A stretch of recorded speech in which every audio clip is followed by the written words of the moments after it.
Politique première avec vous, Hervé Gattegno. Le PS tenait son premier congrès depuis l'élection de François Hollande ce week-end à Toulouse. À part l'intronisation d'Harlem Désir, quels enseignements peut-on en tirer? D'abord que le PS ne vit pas son retour au pouvoir comme en 1981 et en 1997. Il y a évidemment le poids des échecs du passé, puis la crise qui empêche les socialistes de voir la vie en rose, pourrait-on dire. Le résultat, c'est, on a vu ce week-end, un des congrès les plus ennuyeux de l'histoire du Parti socialiste. Le seul vrai objet de ce congrès, en fait, c'était d'afficher l'alignement du parti sur le gouvernement et le soutien appuyé à Jean-Marc Ayrault. De ce point de vue, on peut dire que Harlem Désir est l'homme de la situation. Tout le monde sait qu'il n'a été choisi ni pour son indépendance, ni pour son charisme. Alors il a fait des efforts d'éloquence, mais on a compris qu'il ne fera pas d'ombre à Jean-Marc Ayrault. Alors le Premier ministre a eu droit, on l'a entendu, à plusieurs ovations ce week-end, de tous les ténors d'ailleurs socialistes. Est-ce que ça ne faisait pas un petit peu mise en scène? Oui, évidemment. Jean-Marc Ayrault a du mal à imposer son autorité, on le sait.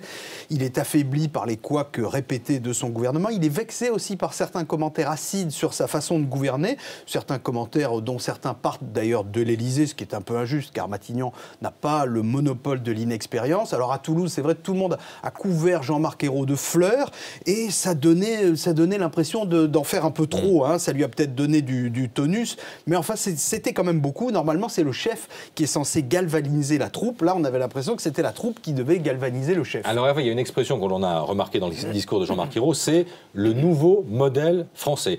Est-ce que c'est un gadget de communication ou est-ce que ça a du sens? Alors c'est vrai qu'il l'a beaucoup dit, le nouveau modèle français. Ce qu'on comprend, c'est qu'à défaut de ligne politique claire, Jean-Marc Ayrault essaie de théoriser une méthode. Alors c'est vrai qu'il y a une rupture de style avec la période Sarkozy. Il y a plus d'attention, il y a plus de dialogue, il y a moins de décisions expéditives. Mais du coup, il y a aussi cette impression que les commissions et les discussions s'éternisent finalement sans grand résultat ou pas toujours. L'affaire du rapport gallois sur la compétitivité risque de donner un nouvel exemple dans quelques jours. En fait de négociation, on a surtout l'impression que le gouvernement négocie avec Louis Gallois le contenu du rapport pour ne pas se retrouver trop en difficulté ou pour que le rapport ne soit pas appliqué. On a aussi remarqué les discours de Martine Aubry et de Ségolène Royal. Elles creusent leur sillon pour l'avenir. Comment faut-il interpréter ces discours? Ni l'une ni l'autre ne peuvent sérieusement miser sur l'échec du gouvernement, mais c'est vrai que si l'affaiblissement de Jean-Marc Ayrault se prolonge, d'une certaine façon, ça peut favoriser leur retour d'une manière ou d'une autre. Il n'empêche que pour l'instant, on peut trouver Jean-Marc Ayrault atone, brouillon. Personne n'est pressé vraiment de revoir le duel des dames du Parti socialiste comme à Reims en 2008. Il vaut certainement mieux un congrès ennuyeux qu'un congrès meurtrier et trafiqué. Merci beaucoup Hervé Gattegno.